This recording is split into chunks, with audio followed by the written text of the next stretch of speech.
தமிழொலி நேயர்களுக்கு வணக்கம். இன்றைய இரவு நேர பிரதான செய்திகள். முதலில் தலைப்புச் செய்திகள்.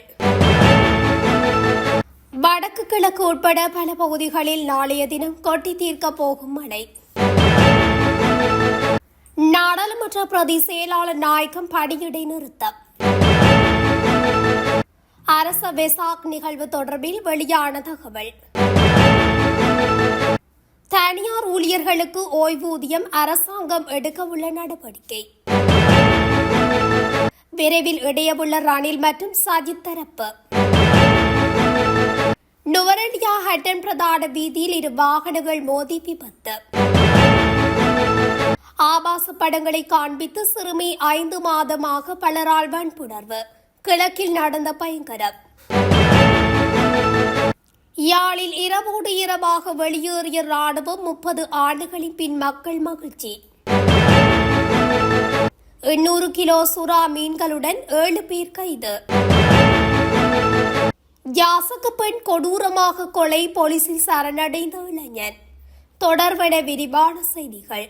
நாளைய தினம் இலங்கையின் பல பகுதிகளில் இடியுடன் கூடிய மழை பெய்யும் என எதிர்பார்க்கப்படுகிறது. இதன்படி வடக்கு, வடமத்திய, கிழக்கு மற்றும் ஊவா மாகாணங்களிலும் மாத்தளை மற்றும் நுவரெலியா மாவட்டங்களிலும் நாளை அவ்வப்போது மழை பெய்யக்கூடும் என்று வளிமண்டலவியல் திணைக்களம் தகவல் வெளியிட்டுள்ளது. பிற்பகல் 2 மணிக்கு பிறகு நாட்டின் பிற பகுதிகளில் மழை அல்லது இடியுடன் கூடிய மழை பெய்யக்கூடும் என்று அதில் குறிப்பிடப்பட்டுள்ளது.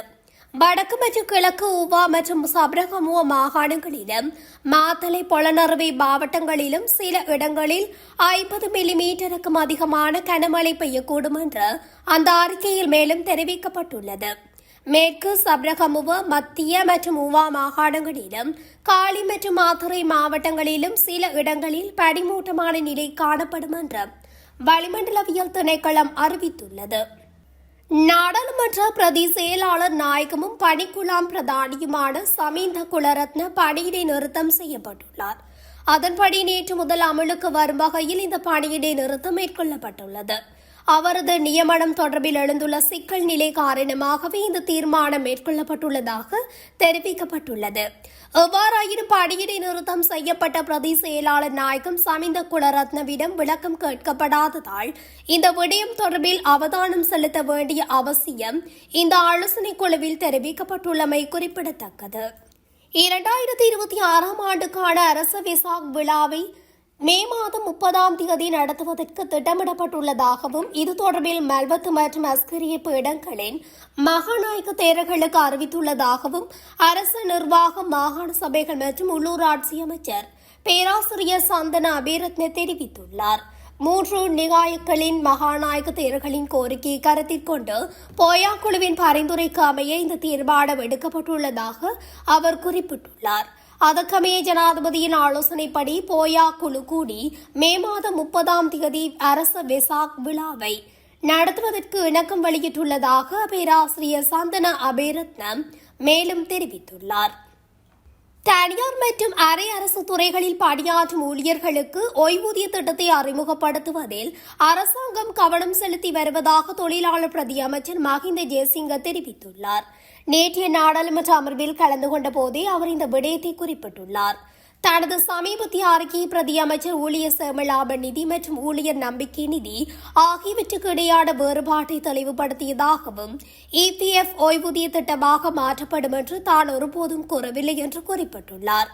தனது அறிக்கை தவறாக புரிந்து கொள்ளப்பட்டதாகவும் EPF சமூக பாதுகாப்பு நோக்கங்களுக்காகவே உள்ளது என்றும் அவர் சுட்டிக்காட்டியுள்ளார்.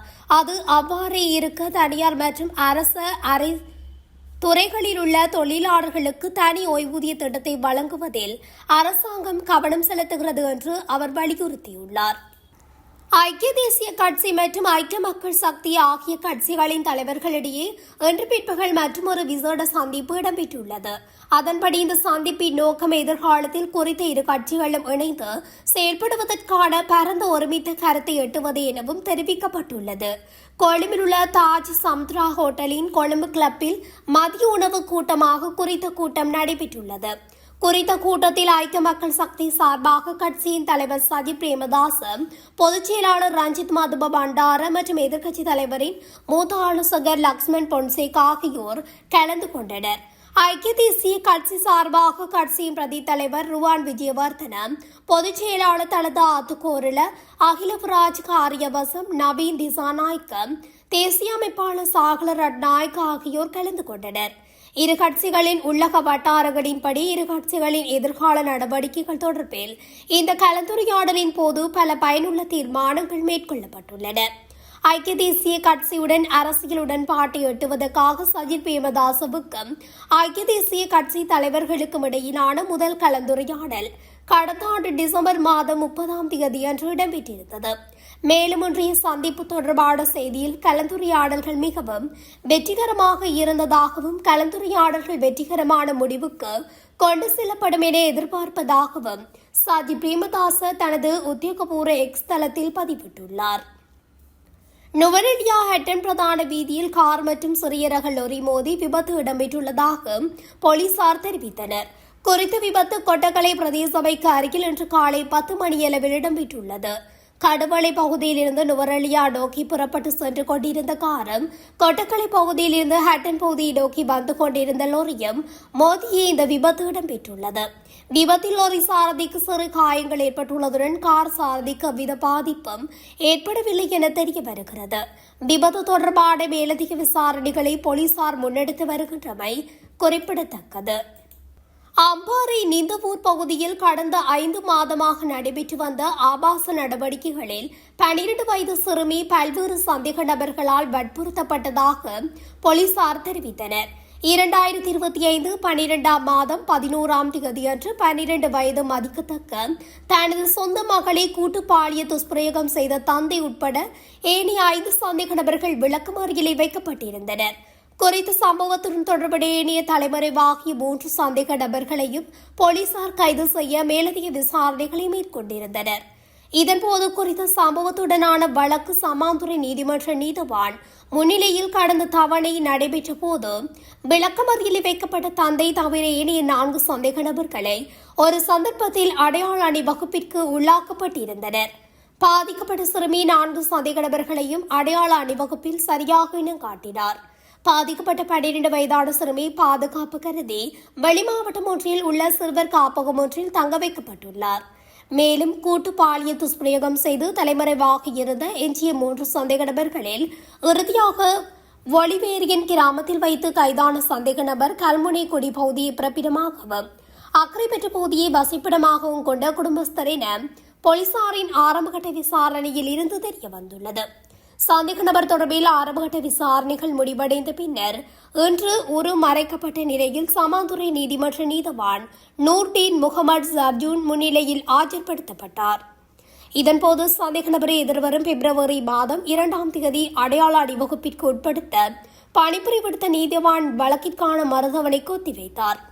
அத்துடன் முறைப்பாட்டுக்காரரான 12 வயது மதிக்கத்தக்க சிறுமியினால் கூறப்பட்ட பெயர்கள் யாவும் சந்தேக நபர்களின் பட்ட பெயர்களில் ஊர்களில் அழைக்கப்படுகின்ற பெயர்கள் ஆகையினால் தான் எஞ்சிய சந்தேக நபர்களை கைது செய்வதற்கு காலதாமதம் ஏற்பட்டுள்ளதாக கூறப்படுகிறது.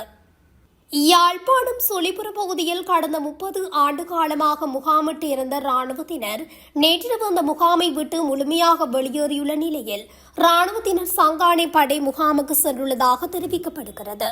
ராணுவத்தினர் அந்த இடத்தை விட்டு வெளியேறுவது குறித்து கடிதம் ஒன்றை 513வது காலாட்படை பிரிவின் கடலை தளபதி சில தினங்களுக்கு முன்னர் சங்கானை பிரதேச செயலாளர் கவிதா உதயகுமாரிடம் கையளித்தார். அதே நேரம் பண்டத்தரிப்பு பகுதியில் உள்ள ராணுவ முகாமும் அகற்றப்பட உள்ளதாக தெரிவிக்கப்படுகிறது. அந்த பகுதியில் நீண்ட காலமாக முகாமிட்டு குடியிருந்த ராணுவத்தினர் அராலி பகுதியில் உள்ள ராணுவ முகாமிற்கு மாற்றப்பட உள்ளதாக தெரிவிக்கப்படுகிறது. பண்டத்தரிப்பு படை முகாமானது 100 அடி நீளத்தை கொண்டதால் அதனை அகற்றுவதற்கு காலம் தேவை என்பதால் அவர்கள் அங்கிருந்து வெளியேற சற்று தாமதமாகும் என அறிவிக்கப்பட்டுள்ளது. சட்டவிரோதமாக பிடிக்கப்பட்ட 800 கிலோகிராமுக்கும் அதிகமான சுறா மீன்களுடன் 7 நபர்களை வெண்ணப்புவ பகுதியில் வைத்து கரையோர பாதுகாப்பு திணைக்கள அதிகாரிகள் கைது செய்தனர். வெண்ணப்புவ வெள்ளமென்கர மீன்பிடி துறைமுகத்தில் முன்னெடுக்கப்பட்ட விசேட தேடுதல் நடவடிக்கையின் போதே இந்த நபர்கள் கைது செய்யப்பட்டதாக கரையோர பாதுகாப்பு திணைக்களம் குறிப்பிட்டுள்ளது.